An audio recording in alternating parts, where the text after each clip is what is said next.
Bismillahirrahmanirrahim. Assalamualaikum warahmatullahi wabarakatuh. Halo teman-teman mahasiswa semua. Jadi ini adalah musim liburan mungkin bagi sebagian Anda mahasiswa, atau mungkin juga yang perguruan tinggi swasta. Ini adalah musim persiapan ujian, ya, ujian akhir semester. Tetapi yang ingin saya bahas di sini bukan ujiannya, ya, tetapi yang akan kita bahas berkaitan dengan ide mengisi libur kuliah. Setelah Anda ujian, maka kemudian apa yang akan Anda lakukan selepas ujian, ya, atau di masa libur kuliah. Ya, baik. Ada banyak sekali ide-ide yang mungkin bisa Anda terapkan, ya, yang mungkin bisa menginspirasi Anda untuk bisa memanfaatkan waktu jauh lebih baik lagi, ya. Kalau kemudian pertanyaannya adalah apa yang akan Anda lakukan, mungkin jawaban pertama yang Anda sampaikan adalah berlibur, Pak. Oke, berlibur, refreshing setelah pusing, ya, selesai ujian. Tetapi sekali lagi adalah bahwa setelah Anda jalan-jalan, naik gunung, ya, mungkin juga arum jeram, kemudian camping, ya, dan kemudian ke tempat wisata darat, laut, dan udara lainnya, kira-kira apa lagi yang akan Anda lakukan, ya. Jadi prinsip dasar dari mengisi ruang, ya, mengisi waktu itu atau mengisi liburan ini adalah sesuatu yang sifatnya harus bermanfaat. Kenapa? Karena prinsipnya adalah bahwa setiap hari, ya, harus ada nilai manfaatnya bagi diri kita. Jadi hari ini harus lebih baik daripada hari kemarin, dan hari esok harus lebih baik dibandingkan dengan hari ini. Nah, kita akan rencanakan apa yang membuat hari esok jauh lebih baik daripada hari ini. Baik. Jadi setelah Anda jalan-jalan tadi, mungkin cuma 1-2 hari, ya kan, nggak mungkin Anda jalan-jalan seminggu atau 1 bulan. Ya, itu wasting time, ya, atau saya kira itu membuang-buang waktu juga, dan tidak ada manfaatnya kalau kemudian 1 bulan Anda gunakan untuk refreshing. Baik, yang kedua, mungkin saja Anda mempersiapkan materi kuliah untuk semester berikutnya. Jadi Anda buka buku kurikulum, kemudian Anda lihat apa sih kira-kira mata kuliah yang akan diajarkan di semester berikutnya, ya, atau mata kuliah yang akan Anda ambil, kemudian cari bukunya. Ya, persiapkan kira-kira tidak harus dibaca semuanya, tapi cukup secara sepintas saja. Ya, itu gunanya untuk menginisiasi pikiran kita bahwa semester depan mata kuliah ini, materi yang akan dibahas atau diajarkan berkaitan dengan ABCDE. Sehingga ketika kemudian semester depan, ya, semester berikutnya Anda kuliah, maka Anda sudah punya gambaran kira-kira apa yang harus Anda pelajari, ya, dan tidak kaget dengan materinya. Oke. Yang kedua, ide berikutnya, ini yang ketiga mungkin, ya. Yang ketiga, ide berikutnya adalah memperdalam ilmu agama. Ingat sekali lagi bahwa kebutuhan asupan gizi pikiran, asupan gizi pengetahuan kita bukan hanya ilmu yang berkaitan dengan bidang kita, tapi juga penting untuk bisa mengisi pola pikir, mengisi pengetahuan kita dengan ilmu-ilmu agama.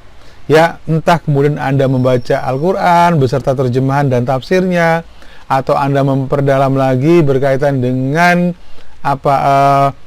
bidang-bidang ilmu yang lainnya seperti fikih, ya, fikih siasah, ataupun fikih muamalah, ya, kalau yang untuk Islam, atau kalau yang agama lain, ya, silakan nanti kira-kira apa yang penting, ya, yang perlu untuk bisa memperdalam, ya, mematangkan konsep hidup Anda sebagai makhluk Tuhan, ya. Kemudian yang keempat, yaitu menekuni hobi yang tertunda. Coba apa sih hobi Anda? Misalkan, mungkin hobi Anda adalah membuat mainan, misalkan, ya, membuat robot-robotan. Oke. Kalau misalkan walaupun Anda mungkin bukan orang informatika, tetapi Anda senang membuat robot, misalkan, maka it's okay. Ya, itu adalah bagian dari hobi. Atau anak informatika tapi dia senang untuk merancang rumah-rumahan, ya, atau semacam robot-robotan, juga it's okay, saya kira, ya. Nah, yang kelima, belajar ilmu dan keterampilan baru seperti public speaking ataupun ilmu sulap.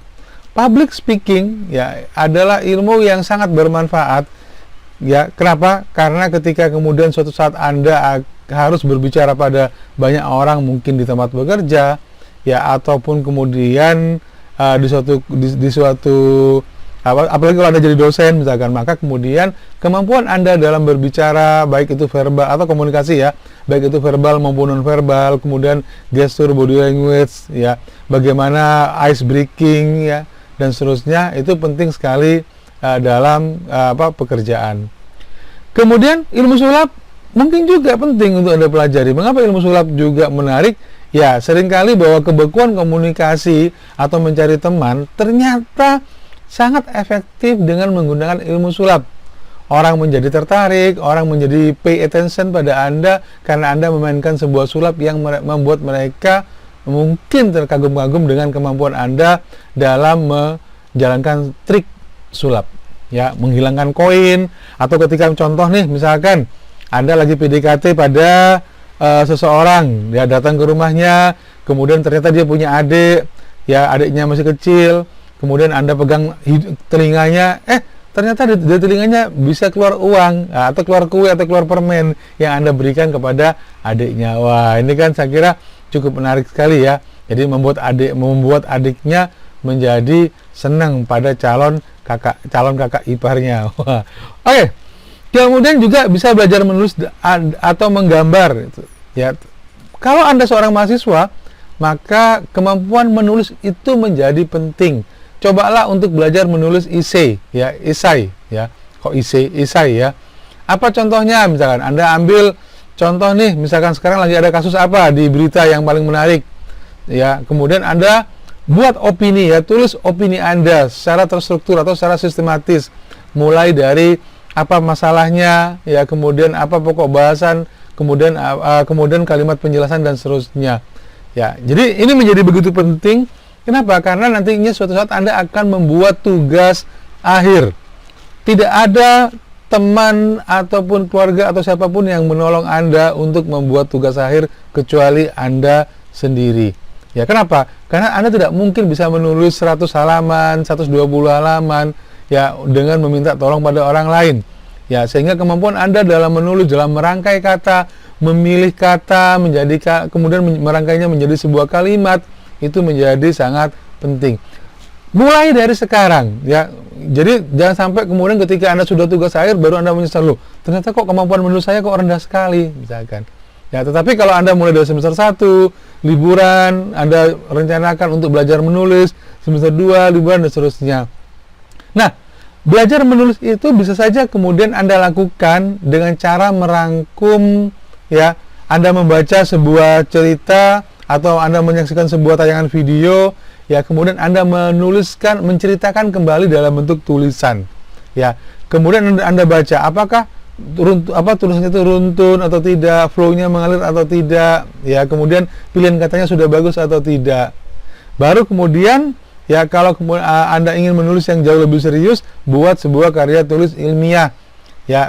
Misalkan ambil satu topik, kemudian setiap fakta yang Anda sampaikan di tulisan tersebut, ya, setiap opini yang Anda sampaikan di tulisan tersebut harus berdasarkan fakta. Contoh, misalkan masyarakat Indonesia ternyata memiliki tingkat atau kemampuan membaca yang rendah. Nah, ketika Anda bilang rendah, maka apa buktinya? Apakah dari sebuah hasil survei, apakah dari sebuah bacaan atau koran, ya. Tidak harus kemudian Anda mengukur sendiri, tapi Anda bisa menggunakan, ya, data sekunder, ya, data yang Anda bisa ambil dari koran atau dari jurnal atau dari majalah atau dari yang lainnya, ya. Contoh lagi yang lainnya, misalkan Anda sebutkan bahwa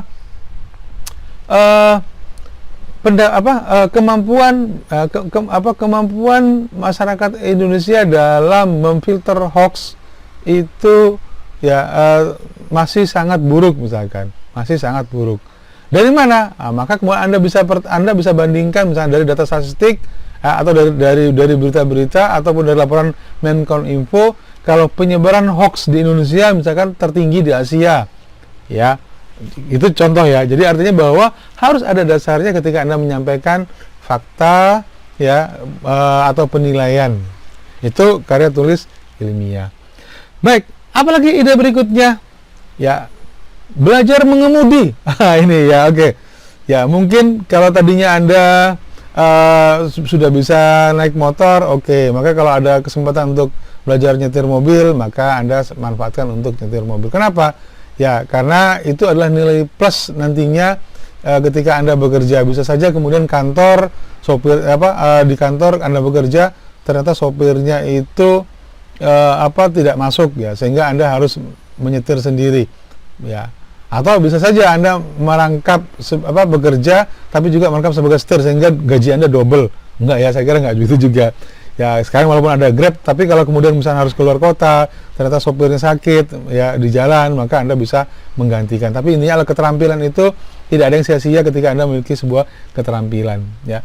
Atau membuat SIM motor dan mobil. Nah, ini membuat SIM dan motor dan mobil itu perlu bukan hanya perlu uang ya, tapi juga perlu keterampilan dan yang pasti perlu kesabaran.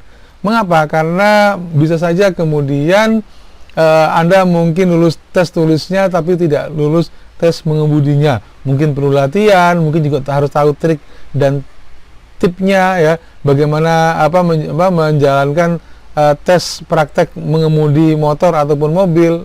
Ya, ini juga menjadi penting. Atau yang ke-9, membaca buku novel atau biografi tokoh. Nah, novel. Jadi misalkan Anda perlu juga untuk melatih minat baca Anda. Ya, perlu juga untuk kemudian mendapatkan pengetahuan refreshing dengan membaca buku.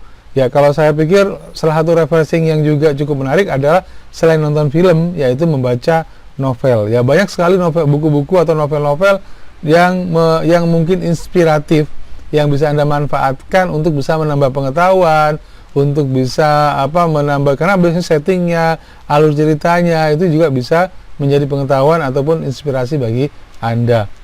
Ya, tidak kalah serunya kalau Anda membaca biografi tokoh terkenal. Contohnya misalkan seperti Soekarno, mengapa Soekarno bisa sukses, apa kemudian kendala ketika dia dalam proklamasi, mengapa kemudian istri Soekarno itu banyak, sebagian ada yang dicerai ya, kenapa Soekarno senang sekali menikah dengan wanita dari banyak negara. Itu saya kira juga cukup menarik untuk diulik ya. Jadi karena ingat sekali lagi bahwa Soekarno itu punya banyak istri di banyak tempat, di Manado ada, di Kalimantan ada, di Jawa ada, ya dari Jepang juga ada, ya kabarnya juga dari Amerika dan dari Rusia, tapi itu saya juga belum tahu. Tapi intinya adalah bahwa perjalanan hidup seorang tokoh itu bisa kita jadikan inspirasi baik kesuksesannya maupun kegagalannya. Atau kalau Anda mungkin senang dalam dunia bisnis, ya maka cari tokoh-tokoh dalam bidang bisnis. Ya, kenapa? Karena kesuksesannya, sekali lagi kita belajar dari kesuksesannya dan kegagalan seseorang. Ya, tidak selamanya seorang tokoh itu bisa sukses ya. Biasanya sih pada akhirnya dia sukses. Jadi awalnya mungkin dia akan gagal dan seterusnya. Nah, apa yang bisa kita ambil inspirasinya? Yaitu ketika kita mengalami kegagalan, maka kita bisa katakan bahwa orang yang sukses pada akhirnya sukses juga dulunya adalah orang yang gagal. Oke. Kemudian menata ulang kamar. Ini juga cukup menarik ya. Anda libur panjang 1 bulan, maka 2-3 hari Anda manfaatkan untuk menata ulang kamar, mungkin juga mengecat, ya selain membersihkan juga mengecat, menjadikan tempat ternyaman di dunia. Ya, mungkin juga tempat tidurnya perlu dijemur, bantal kasurnya, kalau kasurnya dari spring bed nggak usah dijemur ya, berat sekali ya. Mungkin cukup dikeringkan pakai kipas angin atau pakai hair dryer.